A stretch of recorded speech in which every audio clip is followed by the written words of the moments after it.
السلام عليكم ورحمة الله وبركاته. الحمد لله رب العالمين، وأصلي وأسلم على المبعوث رحمة للعالمين وقدوة للعاملين ومحجة للسالكين وحجة على العباد أجمعين. بعثه الله بالإيمان ناديا وإلى الدار السلام داعية. أيها الأحبة, we are continuing with our lecture series regarding the book of Siyam, the book of fasting. This is a series of fiqh. We're using the book from the website durar.net. There's a very good compilation of books on this website in Arabic language, DORAR.net. So if you know the Arabic language, you can benefit a lot from this site, DORAR.net. So that's the reason I'm reading from the phone, because I'm reading the book. I'm reading from the book. I was asked the question, Sheikh, why are you using a book these days? Yes, you have to use a book, not always depending on the hifth and the memory. The scholars, they used to say it's highly regarded for a student of knowledge to memorize knowledge. What you enter with in the washroom is what is considered knowledge. That's what the scholars say. What you keep in your heart is knowledge, not the books that you compile. Al-ilmu ma fi suduri la ma fi sutur. So it's very important to memorize knowledge. But when it comes to teaching or reading the hadith of Prophet alayhi salatu wasalam, the scholars prefer the scholar who gives knowledge from the books, because his mistakes will be fewer. The scholar who gives knowledge from the books, his mistakes will be fewer. So you find a scholar like FIQH ibn Jarrah al-Ru'asi, one of the great scholars of hadith. This man used to memorize hundreds of thousands of hadith like Qul Wallahu Ahad. But he made many mistakes when he was narrating the hadith. Sometimes he changes the name in the narrator, sometimes he changes something in the matn. You can make a mistake. Al-hifdhu khawwan. Regardless of how much memorization you have done, you'll still make a mistake. But the book, Bukhari, Imam Bukhari is an imam, but even him, he prefers the book. Ikhwani fillah, we're taking some issues today or tonight with regards to the moon of Ramadan. When are Muslims supposed to sight for the new moon? Are you supposed to follow the local moon or the international moon? How many witnesses are required for you to enter the month of Ramadan? How many witnesses are required for you that they have seen the moon for you to come out of the month of Ramadan? And who are the people that are exempted from Ramadan? Some of the categories we shall take tonight. So the first question, Ikhwani fillah, seeking the new moon, as we shall be seeking it next week, is a communal obligation. It is fardu kifaya. It is an obligation that some of the Muslims must perform, and no sin will fall on the rest. There's two types of obligation. There's fardu ayn and fardu kifaya. Fardu ayn is an individual obligation. Each one of us have to do it. If any of us fail to do it, that person gets a sin. Then there's fardu kifaya, a communal obligation where it's people from the ummah take up this obligation and they do it. So they go, they seek the new moon and they sight it and they inform the Muslims. So sighting the new moon, ikhwani fillah, is a communal obligation. The second issue, ikhwani fillah, you have to confirm the new month on the 29th. We are in Sha'ban right now. On the 29th of Sha'ban, just before sunset therein, you start looking for the new moon. If you see the new moon, then you have entered the fast of Ramadan. If you do not see the new moon because of the clouds or any other reason it's not there, then you have to finish the days of Sha'ban. You have to finish 30 days of Sha'ban. And this has no khilaf amongst the Muslims. يجب صيام رمضان إذا رأى الناس الهلال. You only fast Ramadan when you see the moon. Do not follow the astronomical calculations. Do not follow anything else apart from sight. How many witnesses are required for you to confirm that the month of Ramadan has entered? How many witnesses are required for us as Muslims to begin the fast? It is sufficient to have one witness that is upright in character. Only one person is sufficient. If this one person upright and accepted his witness and he says he has seen the moon, then all of us have to fast based on this one witness. Type. If his witness is acceptable, it's accepted by the qadi or the hakim or the leader, then you have to fast. The Prophet ﷺ, he says, عن ابن عمر رضي الله عنهما قال ترى الناس الهلال. People were seeking to sight the moon. فأخبرت رسول الله صلى الله عليه وسلم أني رأيته. And I informed the Prophet ﷺ that I saw the moon. فصامه, so he fasted that day. Ibn Umar is the only one who saw the moon. Ibn Umar رضي الله عنهما says, I saw the moon. It says the Prophet, oh Prophet, I have seen the moon. So the Prophet fasted. وأمر الناس بصيامه, and he commanded the people to fast. So it's sufficient for you to, one witness is sufficient. طيب, if one person has seen the moon, by his witness is not accepted. Are you together? He has seen the moon, he's 100% sure he has seen the moon. But for whatever reason, his witness is not accepted by the Muslims.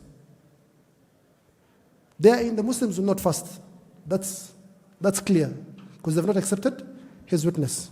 But what about this person himself? He is no longer in a state of doubt, he is now in a state of certainty. I have seen the moon. Have you understood the issue? That is specific to him, because he has seen the moon. Does he follow the ummah or the crowd, or does he follow himself? Because he has cited, the Prophet ﷺ says, Sumu li ru'yati, fast when you see it. He has seen it. Have you understood the question? So the scholars have differed upon this issue. The majority of the scholars, they say he should fast by himself. He should fast by himself. The minority of the scholars, they say he should not fast, rather he should be with the community so that he does not bring any division to society. He should always, the ummah should go as one. The ummah should go as one. And this is a strong opinion, although it's a minority opinion, it is a strong opinion, and I believe it's the opinion of Ibn Taymiyyah and Ibn Baz, and Allah subhanahu wa ta'ala knows best. The Prophet ﷺ says, As-sawmu yawma yasumu tasumun. He says, the fast is the day you people are fasting. So you can't have individual groups of people, they have their own salah timings, their own som timings, their own hajj timings. It'll be anarchy. It'll be anarchy. Are you together? Let them make a mistake, but let us go together towards one direction, because ikhtilaf is worse than anything. طيب. The next issue, ikhwani fillah, is the issue of the local moon versus the international moon. What are you supposed to follow as a Muslim? Are you following the moon in your locality, or are you following the moon that is seen anywhere in the world? The majority of the scholars, ikhwani fillah, from the Hanafiya, from the Malikiya, from the Hanabila, they say you follow the international moon. He says, the Shaykh here, فإنه يجب الصوم على الجميع مطلقا. He says, إذا رأى أهل بلد الهلال. When a group of Muslims in a country see the moon, فإنه يجب الصوم على الجميع مطلقا. It is compulsory on all the Muslims of all the world to fast. So if a part of the world the moon is seen, the new moon is seen, all the Muslims in the world must fast. وهذا مذهب الجمهور من الحنفية والمالكية والحنابلة. So these three madhabs, al-Hanafiya, wal-Malikiya, al-Hanabila, they say you follow the international moon. That's the first opinion. Allah subhanahu wa ta'ala says, فَمَنْ شَهِدَ مِنْكُمُ الشَّهَرَ فَلْيَصُمْ. Whoever of you witnesses the month or the new moon, then fast. Allah is directing this verse to all the Muslims, not to a group of the Muslims. He says, minkum, from you. You are one ummah. This ummah is one ummah. There's not one ummah in Andalus, another ummah in Africa, another ummah in East Africa. No. This entire ummah, regardless of the breadth or the width or the length of their countries and how far they are, it is one ummah. Allah subhanahu wa ta'ala says, فَمَنْ شَهِدَ مِنْكُمُ الشَّهَرَ فَلْيَصُمْ. Whoever witnesses the new moon, then they should fast. The second evidence, the Prophet ﷺ says, Sumu li ru'yati, that you should fast when you see it.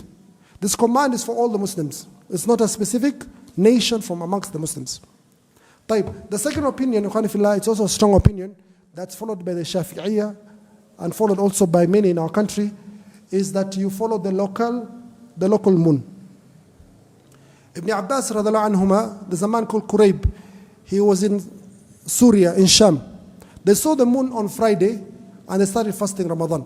This Qurayb left Syria and he went to Medina. Then Ibn Abbas asks him, as we started fasting on Saturday, when did you guys start? He says, we started in Sham on Friday. We saw the moon on Friday.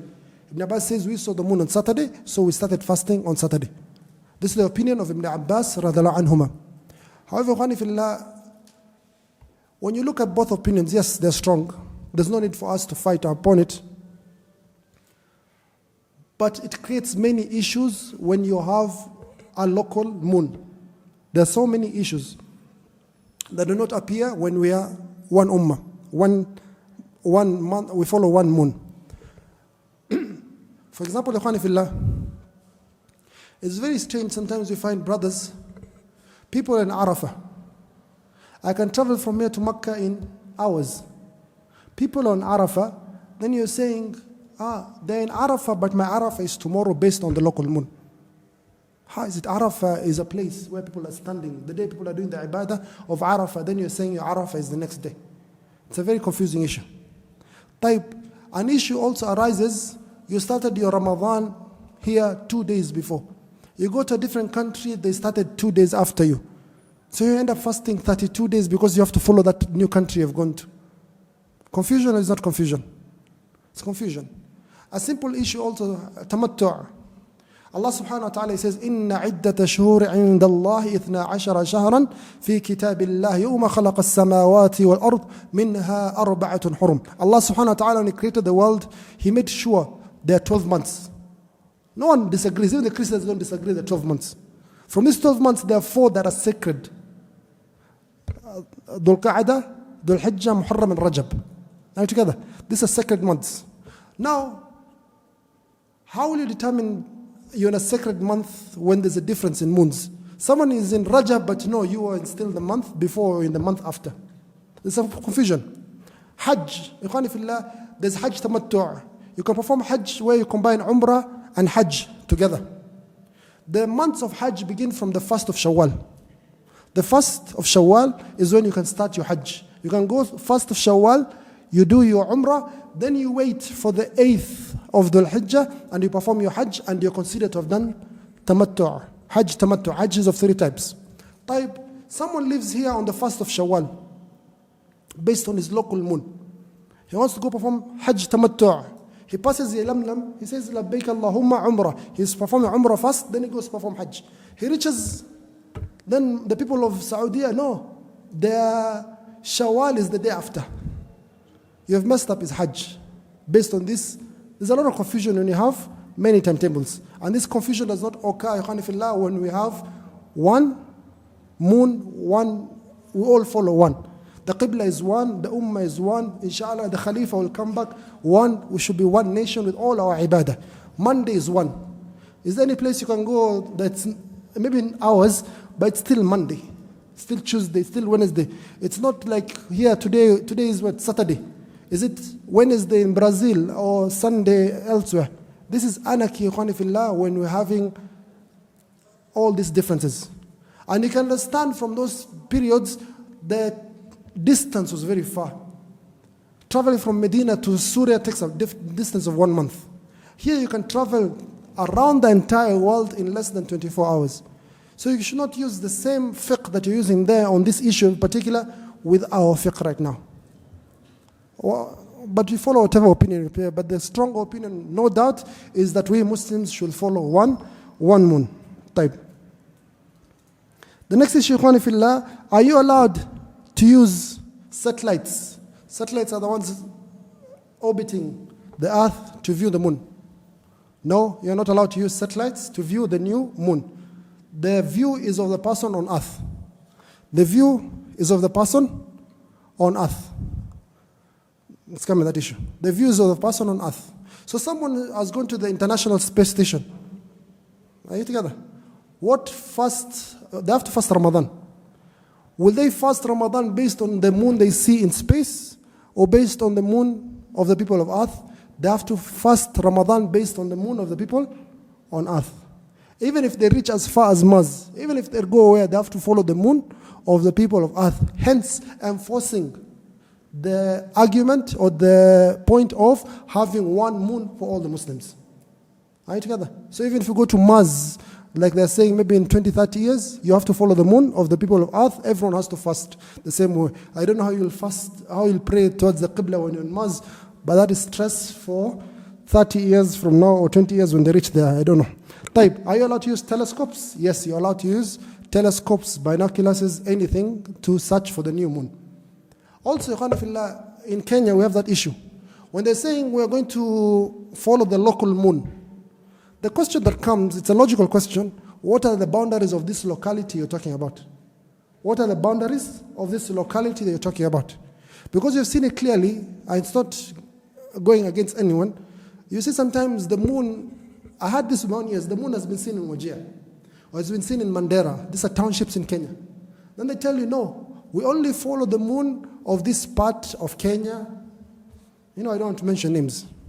Or we follow the moon. I had one of them saying, we follow the moon of the people of Tariqah, the Sufis. We only follow the moon that the Sufis have seen. We do not follow the moon of the Wahhabis. The Wahhabis have their own moon and the Sufis have their own moon. Is this an issue to bring sectarian issue? This is a pillar of Islam. It's not something for you to put your desires to follow your sect. Are you together? What is that locality? What is the evidence for you to say that the moon, if it has been seen in point X, it does not apply to point Y? You have seen it in Wajir. That is a different locality from you're getting. Who had that scientific or that logic or that correct manner of demarcating these borders? It's problematic, true or false? Where does the border start? Where does it end? Time.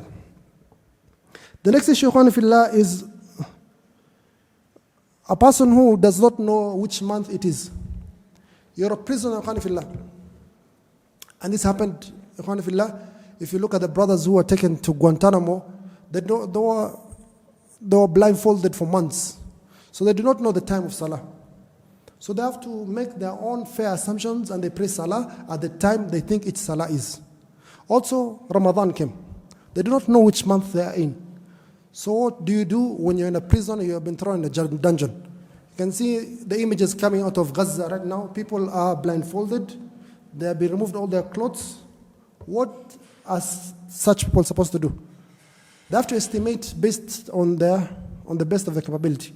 So that brother or that old man or that young boy or that young man who is in the beaches of Gaza, he's been blindfolded, handcuffed. He has to assume, maybe Fajr was like 3 hours ago. Let me wait another 2 hours, then I pray Dhuhr. He approximates. He doesn't even know the time. He just has to make a simple approximation with Salah. And if he's able to talk to the brothers next to each other, they say each other, let's pray Dhuhr, let's pray Asr, and they pray. Even if it's the wrong time, their Salah is going to be accepted. As long as they don't, if they later on they come to know that they prayed before time, then they should pay back the Salah, of course. But most of the time they will not know with regards to Salah. The same for Sawm. Sawm, Fillah, they should try to the best to estimate. If it is the month of Ramadan, they should fast this pillar. Are you together? So the first issue is someone assumes that Ramadan has entered and he starts fasting. There are four scenarios. There are 4 scenarios. Scenario number 1, Fillah, is that he fasted a day or a month he thought was Ramadan and he was correct. He fasted a month that was Ramadan and he was correct. What is the ruling of such a person? He has fasted and he has completed his ibadah as required, he doesn't need to pay. That's an agreement. He assumed or he made an assumption and he was correct in his assumption. Type. The second scenario, Fillah, he says, he fasts a month that he thinks is Ramadan and moves on with life. He does not know completely, was that month truly Ramadan or not? He does not know completely. He was thrown into some hole or a dungeon, he was blindfolded, he does not know completely. Was I correct or not correct? What's the ruling of such a person? Moves on with life. He has, as far as concerned, he has fulfilled his obligation. Are you together? He does not know, was he correct, was he wrong? He assumed this month was Ramadan, he fasted it. He does not know completely. He moves on with life. The third scenario, Fillah, is someone who fasts a month that he thinks is Ramadan. Then later on, he discovers that he fasted Not Ramadan, he fasted Sha'ban. He fasted before Ramadan entered. Understood the question? He fasted before the month of Ramadan and he fasted Sha'ban. Or he fasted Jama'ad al-Akhir. Or he fasted Rajab. Or whichever months from the months that come before Ramadan. Right? Such a person must repeat his Ramadan because he performed an ibadah before its time. Ibadah cannot be performed before its time. The same with Salah. If you pray Salah before its time, you have to repeat the Salah. If you pray Salah before its time, you must repeat the Salah. The fourth scenario is someone who fasts a month that he thinks it's Ramadan. Then he discovers later on that he fasted actually not Ramadan, he fasted in Shawwal. Are you together? What's the ruling of such a person? He has fasted Ramadan, he has nothing to pay. Even if he fasted late, it was not out of neglect, it was not out of his own ma'asiyah or anything. It was a darura that made him not know the months, and he fasted after as ibadah is done. He fasted after you can't, because it's a time that is accepted for you to pay back the days you missed in Ramadan. It is also a time accepted for you to fast Ramadan if you didn't know the time. Those are the four scenarios. I repeat them, you'll catch them from the video, inshallah. The first one, let's start with the first one again. The first one, you assume a month is Ramadan and you're correct.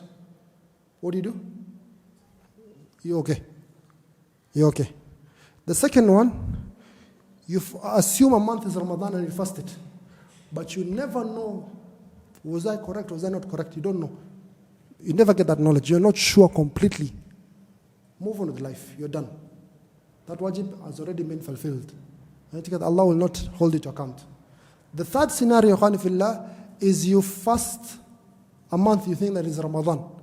But later on it becomes clear to you that you actually fasted days that were way before Ramadan.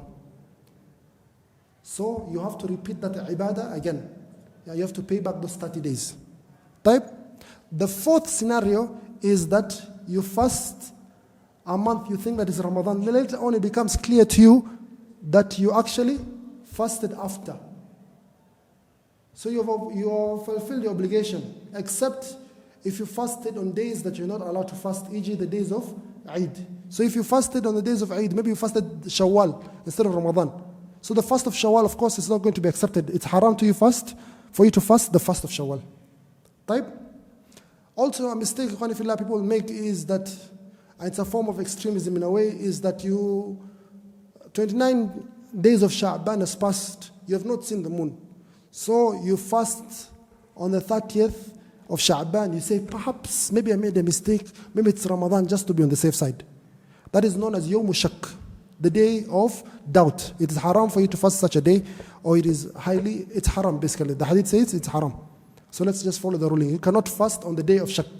Also, there has to be a division or a separation between your obligatory fasts and your sunnah fast. They cannot be connecting. Obligatory fast of Ramadan cannot be connecting with the sunnah fasts in Sha'ban. The same way in Salah, you cannot pray Salatul Isha right now. Then the Imam says, Sa'alaikum, you already stand up and you start praying sunnah. No, you have to come with some dhikr, or you have to walk around, then you perform the sunnah. You cannot connect those two prayers. There has to be a small fasil, there has to be a small break in between. If you don't see the moon on the 29th, what do you do with Sha'ban? You finish 30 days of Sha'ban. Correct? This is known. If you don't see the moon on the 29th, you complete 30 days of Sha'ban. A month has how many days? 29, no? Or 30. And we Muslims, we follow, not only Muslims, every human being is supposed to follow the moon. You cannot stand up one day and look at the sun and say today is the middle of the month or the end of the month. The moon was kept there for that purpose. To know the months, you have to use the moon. The moon has a cycle, 28 and a quarter days or something like that. So you have the new moon coming on the 29th or the 30th of the month. So the bid'ah or the innovation the Christians brought is changing the lunar calendar to the solar calendar. That is recommended for all of us Muslims to go back to our Hijri calendar. Like the issue we mentioned of you being 15 years of age or 40 years of age, or how old you are when you're going to ask for a bride. Don't lie to your age. Most of you are 1 year older based on the Hijri calendar type. Oski Abdul Wahab. Type. Are you allowed to use astronomical calculations? It's easy to know where the moon will be based on calculations. Are you allowed to use these mathematical calculations? Even if they're accurate to the dot, you're not allowed to use.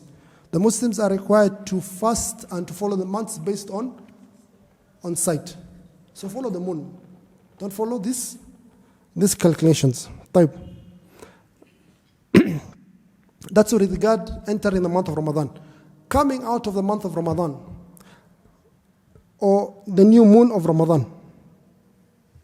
How many witnesses are required for you, O Muslims, for you to view a new month?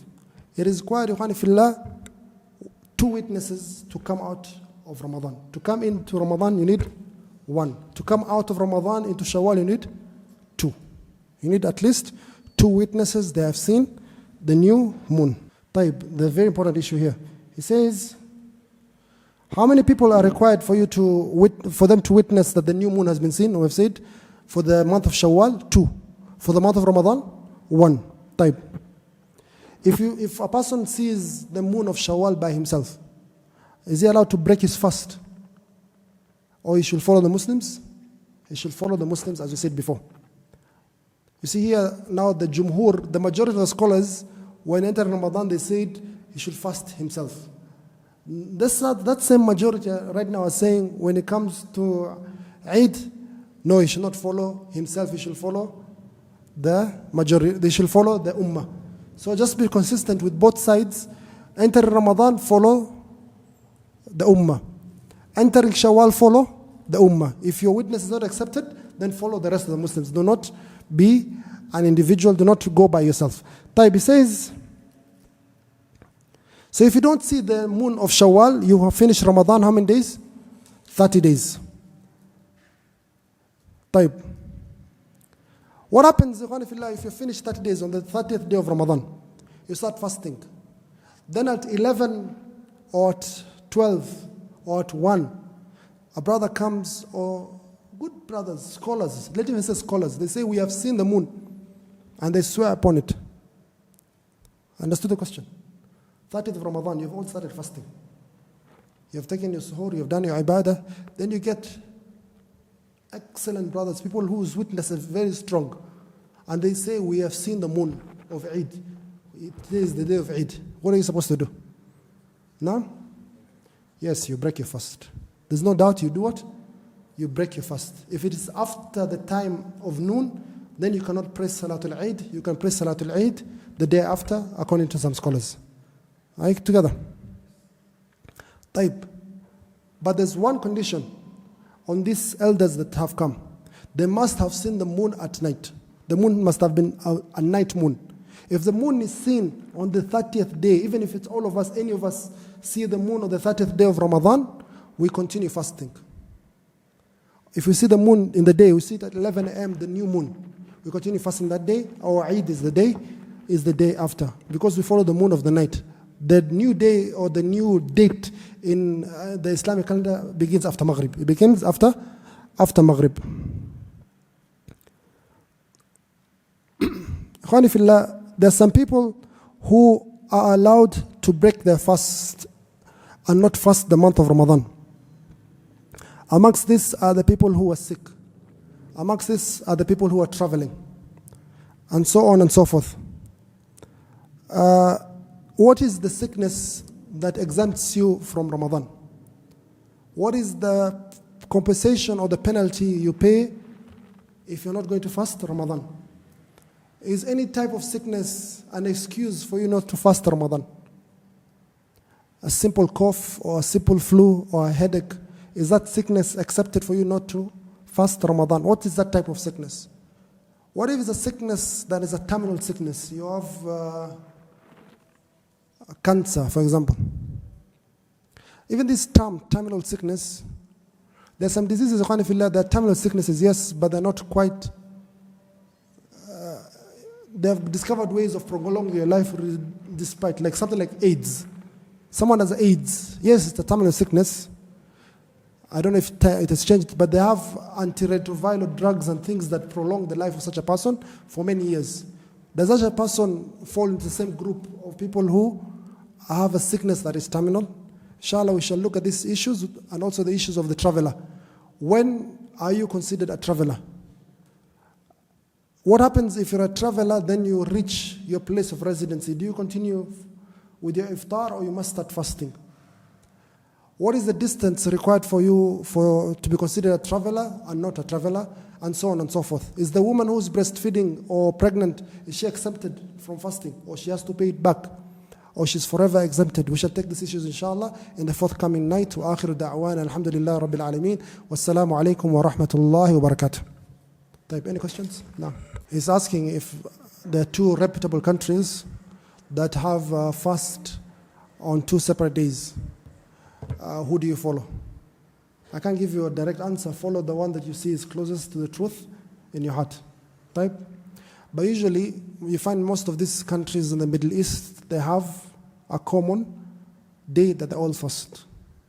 You will not find Saudi fasting one day and Qatar and Egypt fasting a different day, for example. This is where Islam came from. This is the birthplace of Islam. This is the birthplace of Prophet Muhammad sallallahu alaihi wasallam. This is where the qibla of the Muslims is.